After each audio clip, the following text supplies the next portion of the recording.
Magmula sa pangbabastos na ginawa ni Reggie Miller kay Michael Jordan hanggang sa isang lihim na desisyon na nagdulot ng matinding galit sa pagitan ni Russell Westbrook at Kevin Durant, ay ito ang mga pagkakataon na dinisrespect ng mga NBA legends ang kapwa nila NBA legends. Oh, there's a swing by O'Neal, and they got a brouhaha on the field.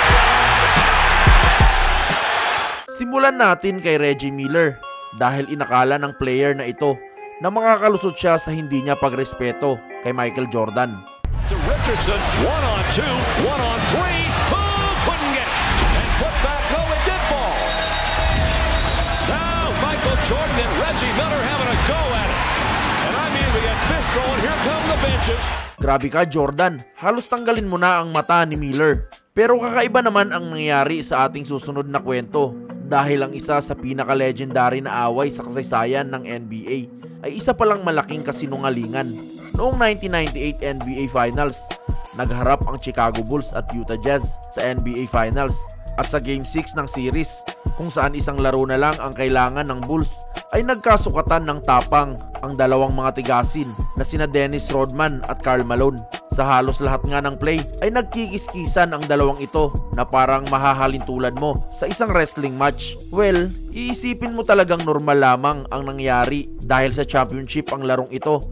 At yan ang pagkakaalam ko hanggang sa narinig ko na lang ang mga commentators na sinabi ito. He and Karl Malone, regrettably, are scheduled to wrestle in one of those bogus events next month. Why Malone wants to lower himself to that is anyone's guess. And Rodman apparently wants to start the wrestling now.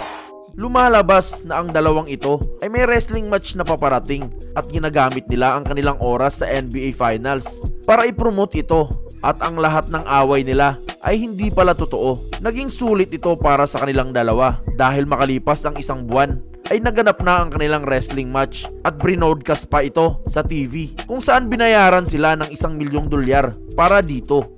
Sa susunod naman nating kwento, ito ang panahon na sinira ng pagdisrespect ni Kobe Bryant sa isang NBA super team. Noong 2012, nagsama sina Dwight Howard at Kobe Bryant sa Lakers. Sa pagkakataong ito, kapwa superstar level at nasa prime ang laruan ng dalawang player na ito, kaya inaasahan na ilang kampyonato sana ang kanilang mapapanalunan. Pero 3 buwan pa lang sa kanilang pagsasama sa kanilang huling season. Sa laban ng Lakers at Clippers, may napunit na tissue sa balikat si Dwight at napakalubha ng injuring ito. Kaya sinabihan pa siyang kailangan niya ng surgery at 6 na buwang pahinga. Kaya si Dwight ay nagpahinga para makarecover. Pero hindi pala natutuwa sa nangyayari itong si Kobe at sinabi pa sa media na wala kaming oras para hintayin gumaling ang balikat ni Dwight Howard. Kung ating iisipin na injured ang balikat ni Dwight at wala siyang magagawa tungkol dito, at dahil dito napaisip si Dwight at sa isang interview sinabi nito na si Kobe ay hindi doktor, gustuhin niya man daw maglaro ay wala siyang magagawa at una sa lahat, sariling buhay niya ito. Ang insidenteng ito ay naging dahilan para magkaroon ng tensyon sa pagitan ni Kobe at Dwight. Nagsimula na silang magsagutan sa court, mag-away sa locker room at magparinigan sa interviews. Ngunit ang huling hidwaan ay natapos sa playoffs matapos silang ma-eliminate sa first round. Nag-alatano si Kobe sa pag-snap ng kanyang daliri upang maglaho si Dwight sa team ng Lakers at pumirma si Dwight sa Houston at opisyal na tinapos ang Lakers super team. Pag-usapan naman natin ang matinding galit sa pagitan ni Charles Barkley at Scottie Pippen na ilang dekada na ang tinagal. Well, noong 1999, naging mag-teammate si Charles Barkley at Scottie Pippen sa Houston Rockets. Sa lakas ng roster nila ay inaasahan silang mananalo ng titulo, pero instead na manalo ay na-eliminate agad sila sa first round ng playoffs. At dahil sa nakakahiyang pagkatalo na ito ay napag-isipan ni Scottie na sisihin si Barkley at mag-request na lang ng trade. Kaya nga nainis dyan si Barkley at sinabing gusto niyang mag-sorry sa kanya si Pippen. Pero imbis na pagsusori ay ito ang kanyang natanggap. I wouldn't get Charles Barkley an apology at gunpoint, so he could never expect an apology from me. If anything, he owed me an apology for coming and play with his sorry fat butt. Grabe ka, Scottie. Sorry lang naman ang sasabihin mo. Sa susunod naman nating kwento, nagdulot ng pagkawala ng kampyonato para kay LeBron James ang ginawa nitong pag-disrespect sa legendaring si Dirk Nowitzki. Noong 2011, Ang Miami Heat ay nakaharap sa NBA Finals ang Dallas Mavericks ni Dirk Nowitzki at pagkatapos ng Game 4 ay biglang sumama ang pakiramdam ni Dirk.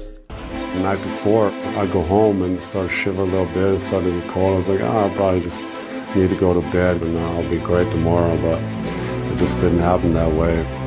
The trainer comes in and says, Dirk's sick. Huh? Sick? What do you got? We were like, we got the flu. Oh, I said, oh, no.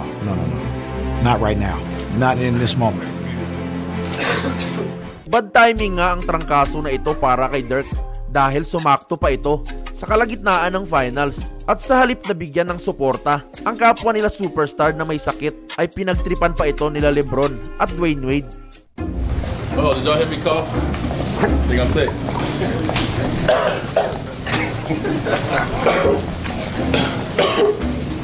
Hey, just weather, man. Tila ito ay naging isang masamang ideya dahil iba magalit itong si Dirk Nowitzki. Sa katunayan, ang clip na ito ay kinainis niya ng sobra dahil ang kanyang mga kasama sa kupunan ay pinilit siyang panoorin ang clip ng pang-aasar nila LeBron upang mas lalo itong manggigil na ipanalo ang finals. At epektibo nga ang taktikang ito na ginawa ng kanyang mga kasama dahil binuhat sila ni Dirk sa dalawang sunod na panalo para makuha ang nag-iisang bukod tangi niyang kampyonato. Nagkamali ka ata ng pinagtripan LeBron. At sa ating huling kwento ay pag-usapan naman natin ang oras na trinidor ni Kevin Durant ang kanyang matalik na kaibigan na si Westbrook. Noong 2008, naging magkakampi sina Kevin Durant at Russell Westbrook sa OKC Thunder. Nagsama sila sa loob ng 8 taon bilang isang greatest duo sa kasaysayan ng NBA. Pero noong 2016, matapos silang pabagsakin ng Warriors sa Western Conference Finals, ay pasekreto palang sinisisi ni Durant si Westbrook at naisip nito na wala siyang pag-asang manalo ng kampyonato kasama si Westbrook. Kaya nagsimula na itong magtingin-tingin ng kupunan na kahit pa nangako ito kay Westbrook, nababalik siya ng OKC at magiging teammate pa rin sila. Gumawa ng isang hakbang si KD na pumayag ito na pumirma sa Warriors, ang team na siyang tumalo sa kanila sa playoffs. Wala ngang hihigit pa sa katraidorang ginawa ni KD at dagdag pa na hindi man lang tinawagan ni Durant itong si Westbrook bago nalaman ng publiko ang kanyang desisyon. Nalaman na nga lang ni Westbrook ang balita nang siya ay nag-i-scroll sa Twitter.